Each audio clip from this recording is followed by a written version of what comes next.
Hi, my name's Mira Chopra and I'm with Balin Law. I recently went to a conference in New Orleans and picked up a few little tidbits, a lot of tidbits actually. But one that I wanted to talk to you guys about today is about neuropsychological testing.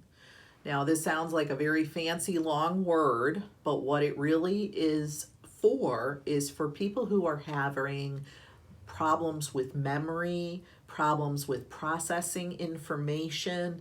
This very much affects people who have traumatic brain injuries, any kind of dementia, um, any kind of delayed development.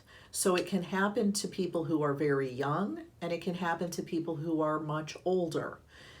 In either case, if you are young, a lot of times the schools will do very detailed testing to determine the nature of the impairment that you're suffering from. And this helps with getting you disability benefits.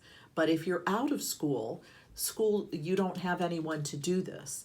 So what you need to do is you need to go to your doctor and ask them to refer you to a neuropsychological provider who can test you. And I don't know whether this is going to be covered all the time, but if you complain enough about the problems that you're having and not be embarrassed about it, you will get sent to one of those, and more likely than not would probably be covered by your health insurance. You'll have to check that with your provider. But it's very important to document the things. Judges are not going to grant cases just because you say, I can't remember where I left my keys, I walk in and out of a room and I can't remember why I was there.